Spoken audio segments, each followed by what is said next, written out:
Assalomu alaykum, hurmatli televizor ko'rguvchilar. Yaxshimsizlar? Dunyo qurultiyi Tor televiziyasining kunlik xabarlar programmasiga hammanglar xush kelibsizlar. Men İftihar Abdurashid. Bugun payshanba. Hurmatli ko'ruvchilar, tövəndə diqqətinizlər kunlik xabarlar programmamızning tafsilotida bo'lsin. 24 sentyabr Birleşken Devletler Teşkilatı Kişilik Hukuk Kengashining Jenevada o'tkazilgan 57 navbatlik yig'inida Yevropa İttifaqı ve Amerikaning BDT'de turishliq bosh elchisi Sharq Turkistondagi kishilik huquq ahvolining intayin nachar ham ig'ir ekanligidan andish qilganligini bildirgan. 47 a'zo davlatdan tarkib topgan Birleşken Devletler Teşkilatı Kişilik Hukuk Kengashining 57 navbatlik yig'ini 9 sentyabr boshlangan bo'lib, 11 oktyabrgacha davom qiladi. Yevropa İttifaqıning tor betida berilgan bayonotda Yevropa İttifaqı ko'plagan davlat va rayonlarning kishilik huquq ahvoliga baho bergandan boshqa Xitoydagi kishilik huquq ahvolining yanada ig'irligini, bo'libmi Sharq Turkistondagi kishilik huquq ahvolining kishini qattiq andishiga soldiganligini bildirgan.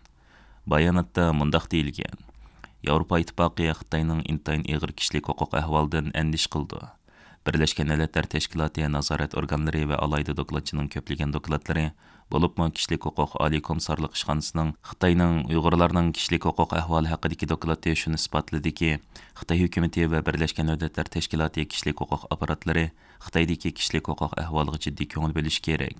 Yevropa İttifaqı Xitoydagi, bo'libmi Sharq Turkistondagi qayta tarbiyalash markazlaridan kishilarni xohlagancha tutish, keng ko'lamli ta'qib nazorat qilish va kontrol qilish, kishilarning erkinligini, jumladan diniy e'tiqod erkinligini butunlay cheklash, kishilarni yeb qolatda o'limga hukm qilish, emgak kuchini yotkash va majbur emgakka silish, kishilarni qamoqda qiynash, ayollarni tug'mas qilib etish yoki homilni majburiy tushirib etish, oilalarni xonavayron qilish hamda jinsiy zo'ravonlik qilmishlaridan qattiq andish qiladi.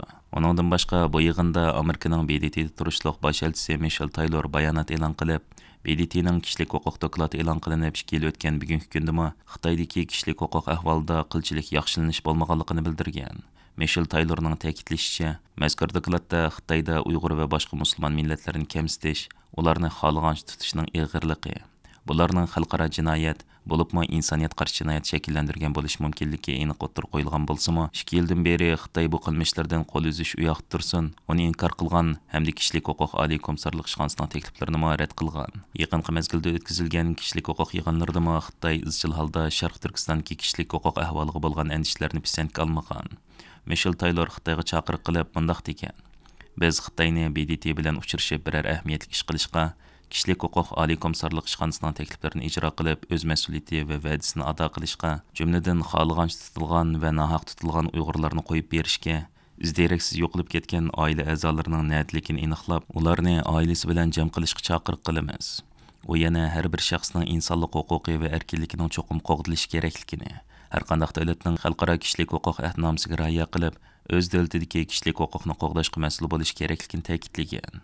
Dunyo qurultiyining bayonotchisi va xalqaro ishlar direktori Zumrat Erkin, Yevropa İttifaqı va Amerikaning BDT'da turishliq bosh elchisining navbati chaqirilayotgan Birleşken Devletler Teşkilatı Kişilik Hukuk Kengashi yig'inida qilgan yuqorqi bayonlardan mamnuniyat tuyganligini va BDT Kişilik Hukuk Kengashiga a'zo boshqa davlatlarning haqqoniyat va adolat tarafda turib, Xitoyning Sharq Turkistonda Uyg'urlarni asos qilgan Turkiya xalqlar ustidan yurgizayotgan irqiy qirg'inchilikka qarshi ovozni yuksaltishni umid qilganligini bildirdi.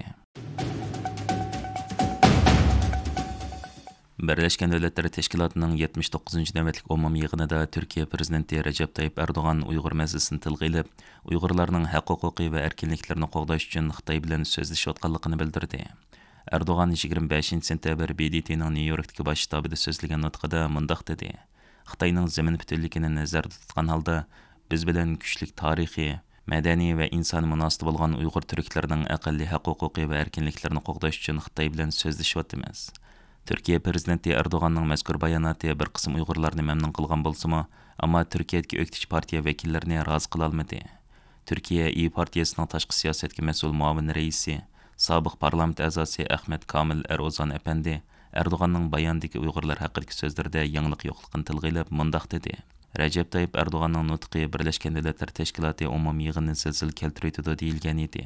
O 36 minutlik nutqining ko'p qismini Falastin bilan Isroiliya masalasiga ayirdi. Uni faqatla zaldagi turk hay'atlari bilan falastinliklar olqishladi. Uning Uyg'urlarning haq va huquq to'g'risidagi bayonoti va boshqa so'zlar koni gapni takrorlashdan iborat edi.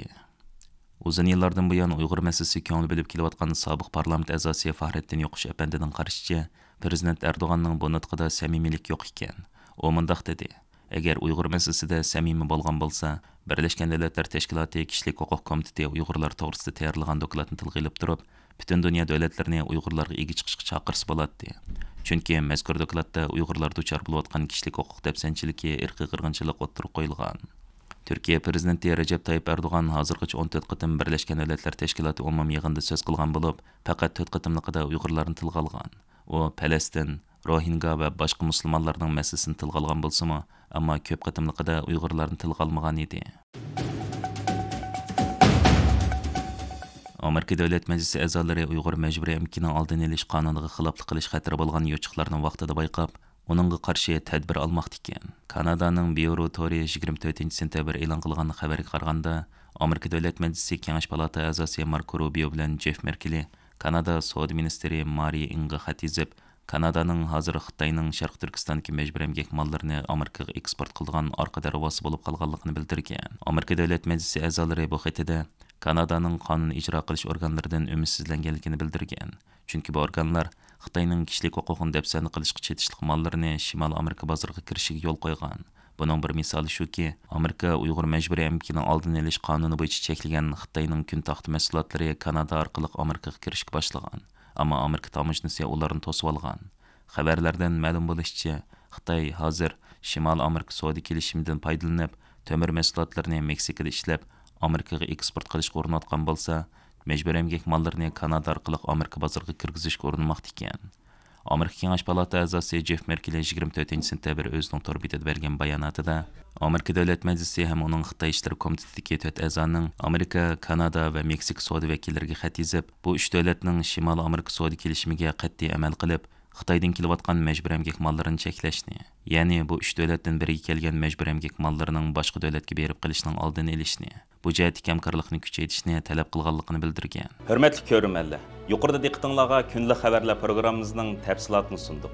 Kelar qitimliq sonimizgacha ko'rishgacha omon bo'lgaysizlar. Stansimizning YouTube kanaliga a'zo bo'lishni unutmang. Xayr xo'sh.